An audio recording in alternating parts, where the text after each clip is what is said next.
Chapter 14. Violet. They practiced for 3 days.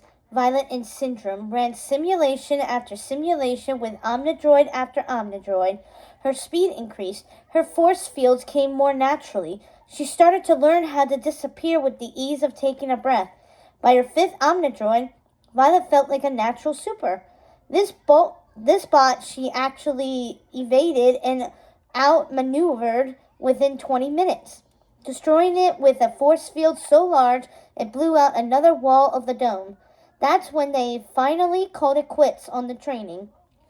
While his workers seemed harried by the destruction, Syndrome was thrilled. "I knew you could do it," he said, rising into the air, propelled by his jet-fueled boots and towering over her.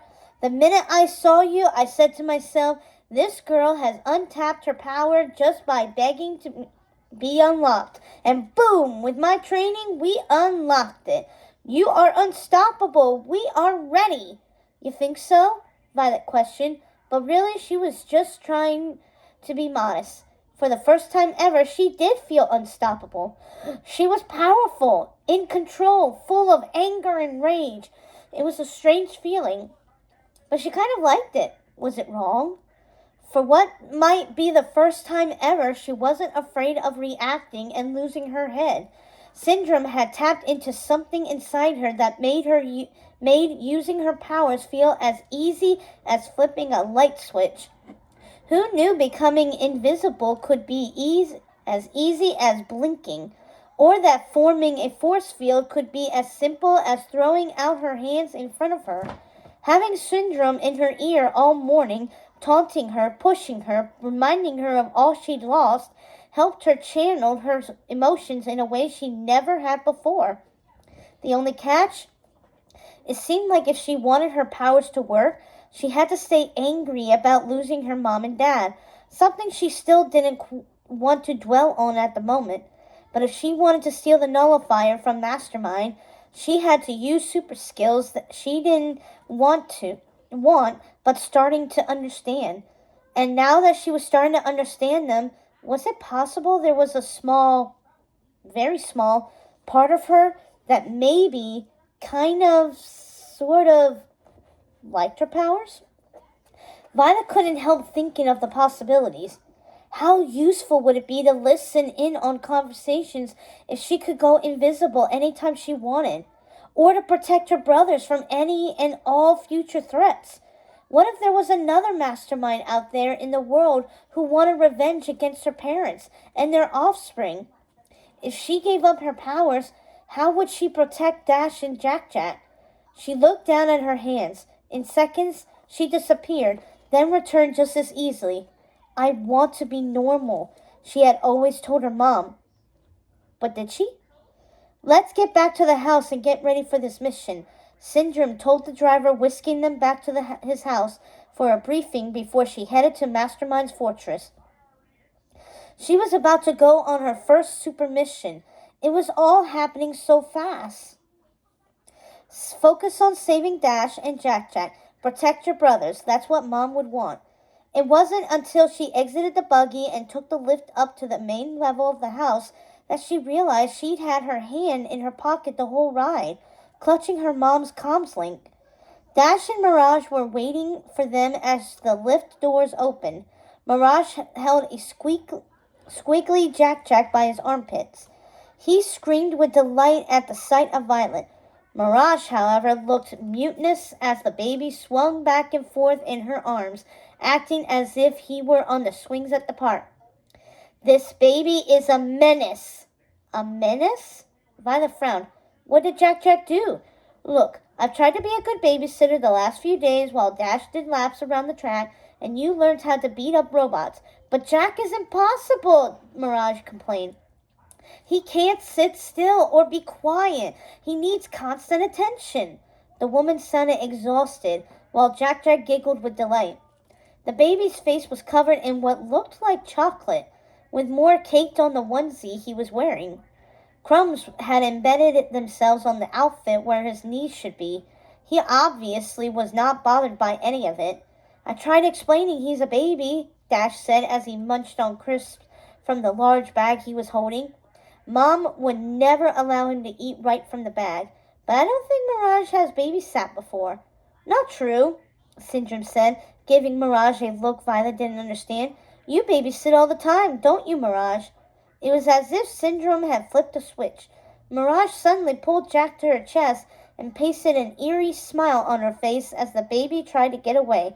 Of course, sorry. I think I'm just tired from the last few days. I'm normally very maternal. She patted Jack's head awkwardly.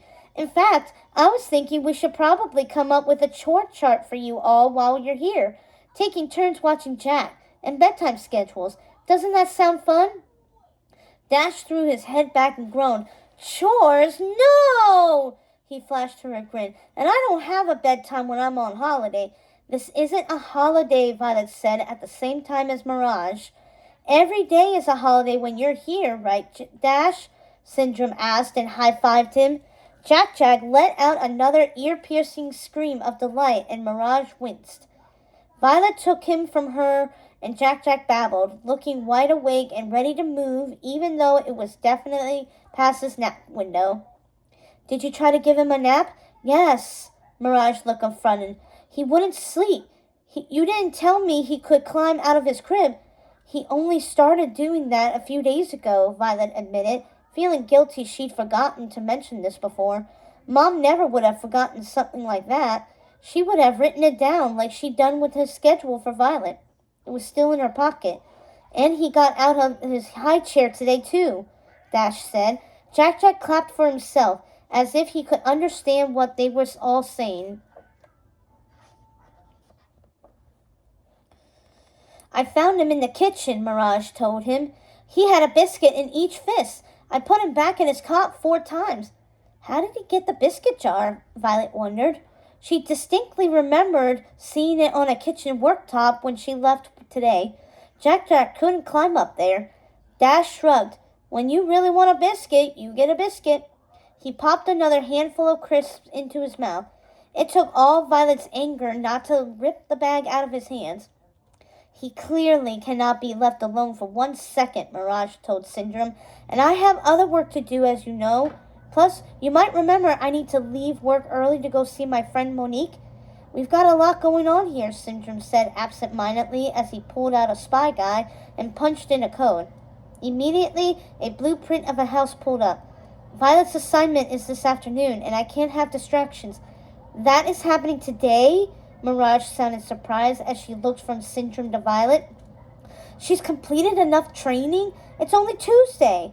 I thought becoming a super takes time. It does, but we don't have forever, Syndrome said curtly.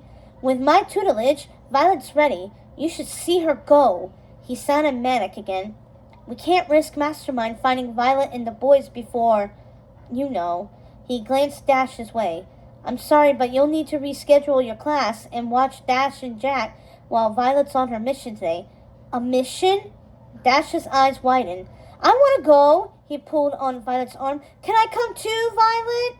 No, Violet snapped. Focus. Think of Mastermind. You're not old enough to go on a mission. Class? What class? Mirage spoke over the escalating noise in the room, her voice jumping an octave.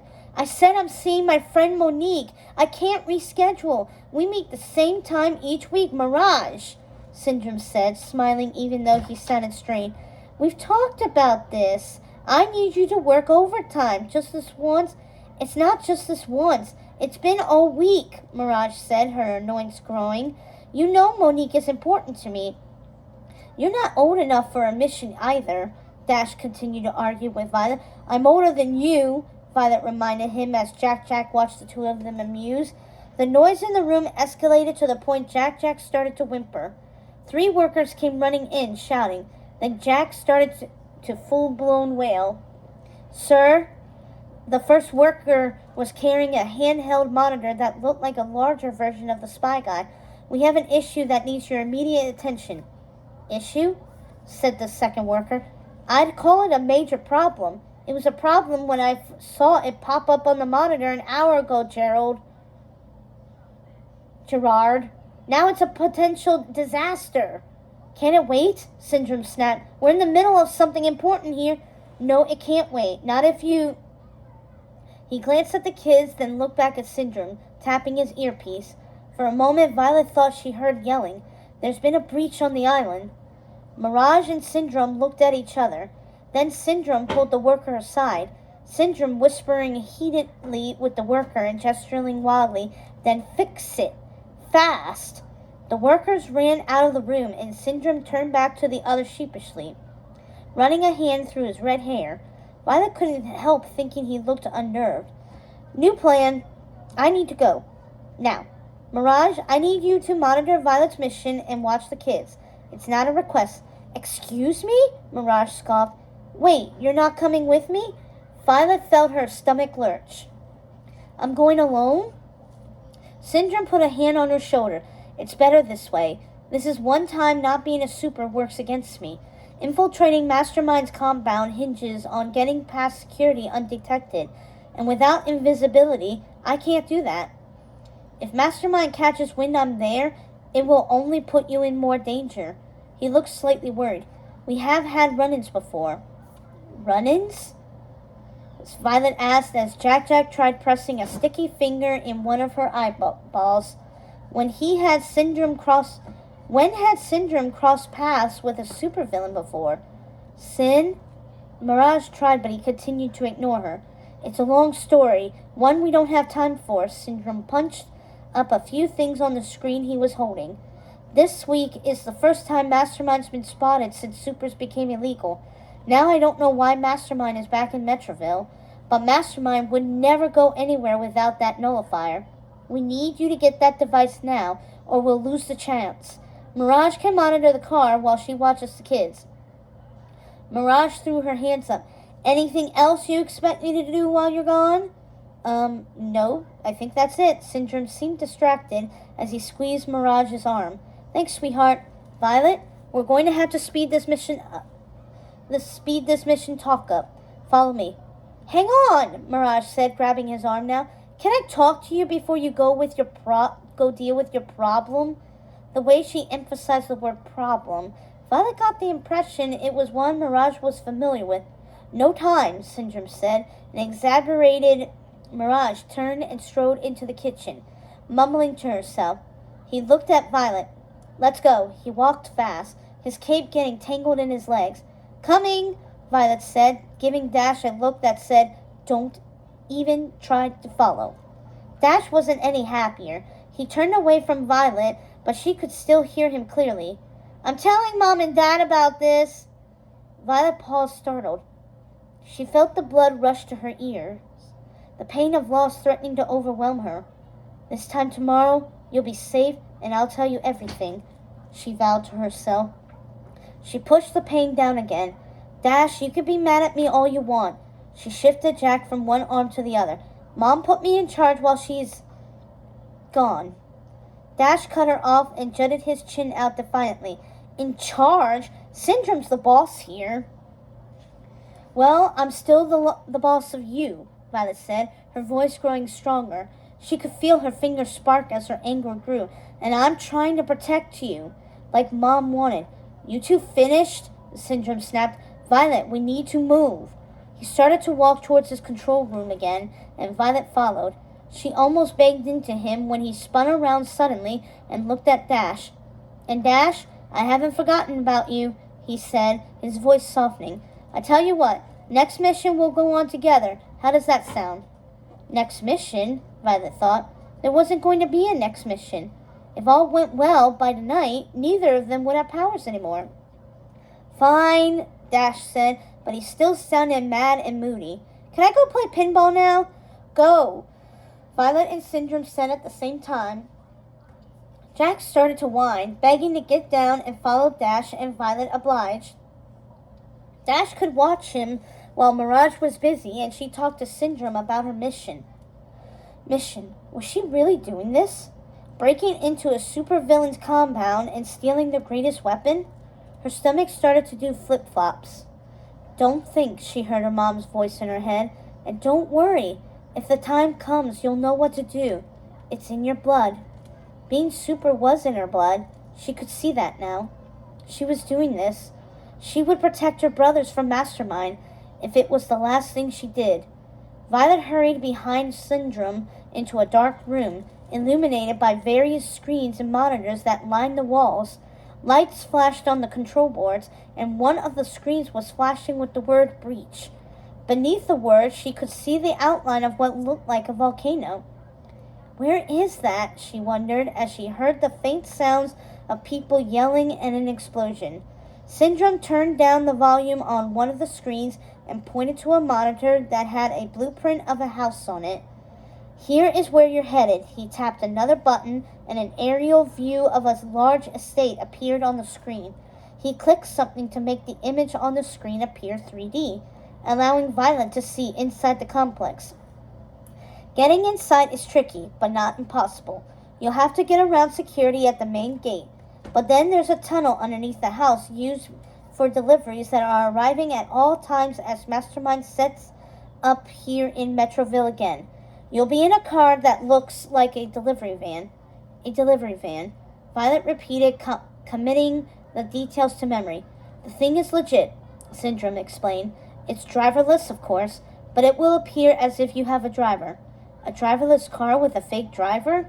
Violet repeated, confused. Syndrome grinned. A hologram program created by me personally. Wait till you see it. Might be my best work. If only I could figure out a way to program the hologram to walk and move instead of it needing to stay stationary to function. He waved his hands around. Workload for another day. Anyway, you'll sweep right past security with that thing and be on the grounds. If you say so. Violet was still nervous, but at least he'd thought this through. What will the car say it's delivering? His blue eyes glittered mischievously. Double fudge brownie pizza. Brownie pizza? Violet couldn't help feeling skeptical. That's what is going to gain me entrance to Mastermind's compound?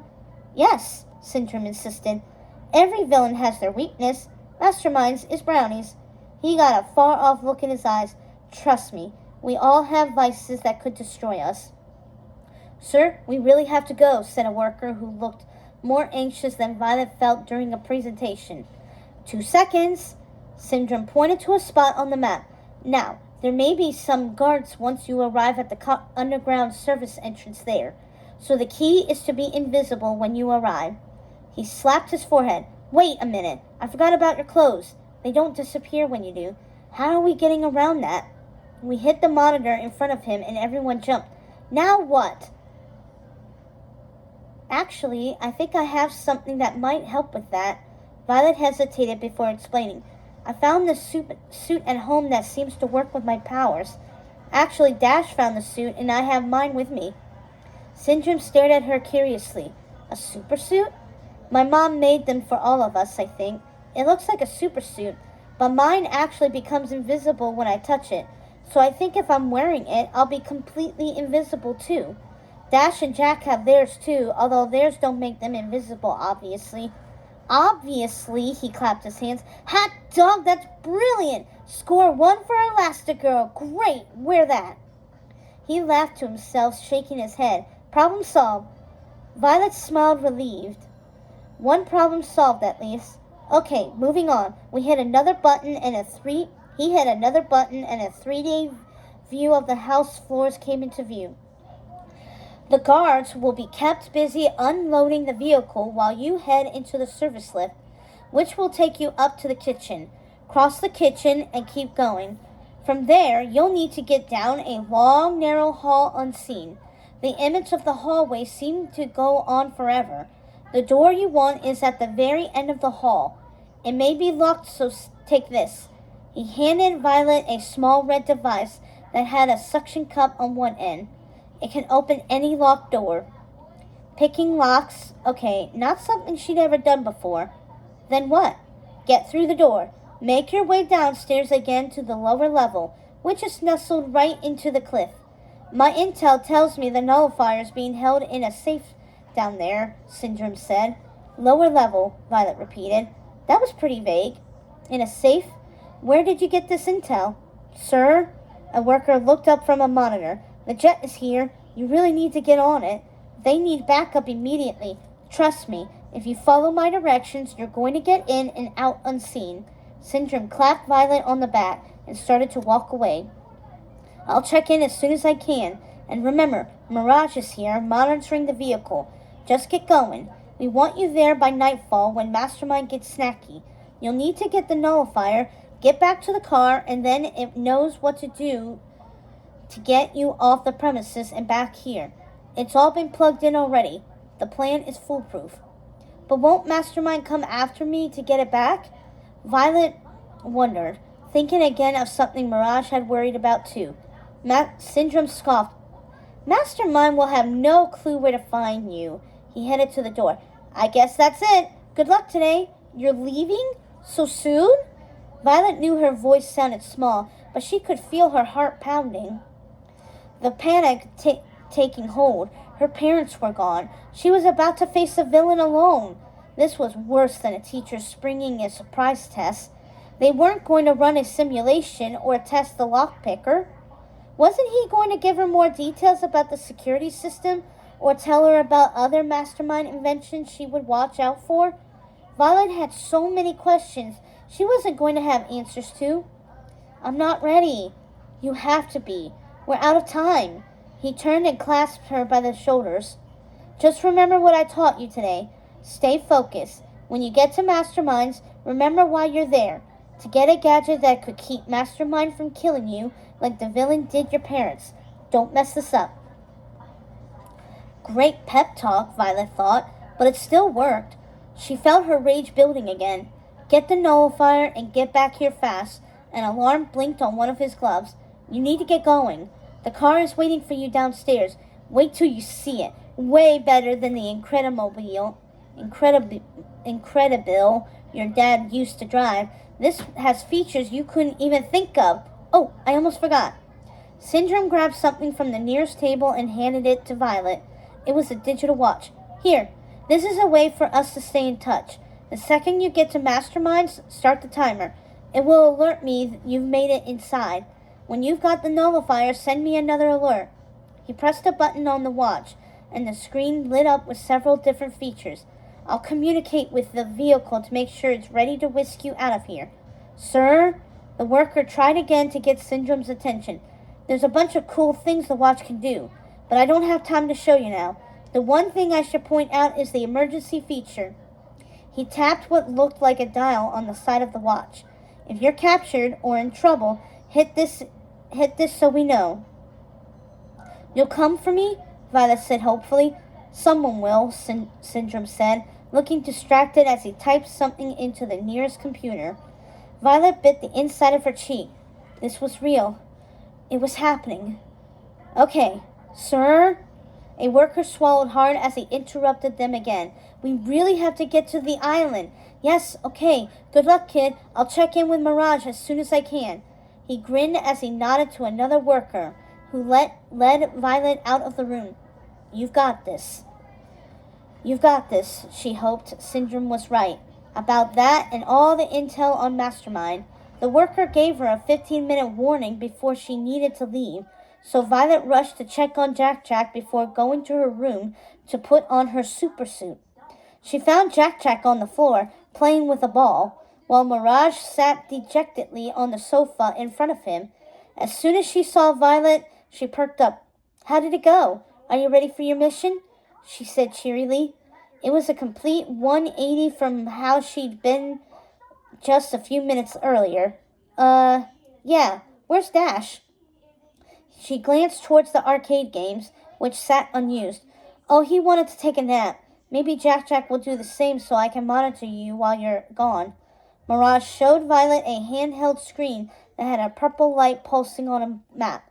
I could track your car on here, and you could talk to me through the monitor in the car, so you won't feel so alone. That makes me feel a little better, Violet admitted. But I'm sorry you're stuck babysitting. I know that's not your job. Mirage wasn't sure what Mirage's job was, actually. It's fine, Mirage said right before Jack threw the ball at her face. Mirage handed it back to him with a tight smile. That's my job this week, it seems. But now you have to miss your class.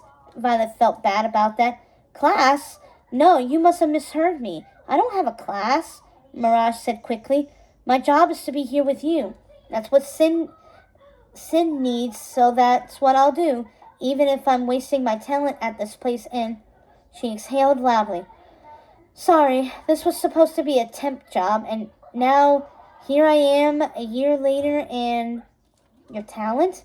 Violet questioned. Mirage waved her hand dismissively. Why am I bothering you with all this? I'm fine. She exhaled, doing her breathing exercise. I am Mirage, and I am fine. You need to get ready. The car is already waiting. Violet started to head to her room when Jack Jack screamed again. Mirage rubbed her temples. This woman clearly needed a holiday. Mirage had got them out of the Parr house when Mastermind's goons had attacked. Now it was Violet's turn to help her. You know, if it's too much watching Dash and Jack Jack today, with Syndrome not here, you could hire a babysitter. Babysitter? You mean someone other than me? Mirage repeated, and Violet nodded. She seemed to mull the idea over. Where would I find a babysitter? My friend Kari is the best babysitter in Metroville. I'd feel safe knowing Jack Jack was with her if you were in a pinch. Violet grabbed a pad from the coffee table and scribbled Kari's name on it. If you need her, just say you're my aunt or something, and I'm away with my family. The baby started to screech and squirm again. Num num, num num. He whined, and Mirage skirted to the other side of the sofa. She's good, Violet promised. She babysits every kid in town. She's worth the $5 an hour. $5 an hour, you say? Mirage looked at the piece of paper with interest. And she's reliable? Absolutely, Violet said. Most of the time. Mirage didn't need to know that Kari had dragged her to a party they didn't have permission to go to. Mirage smiled as Jack Jack squealed at the top of his lungs. Well, I'm sure I won't need her, but thank you. My role today is to make sure you stay safe on your mission, even though Sin would clearly be better at this job. But when you're trying to do too many things at once, she sighed. Sorry. Again, not your problem. She smiled too brightly. You focus on your mission and go get that nullifier.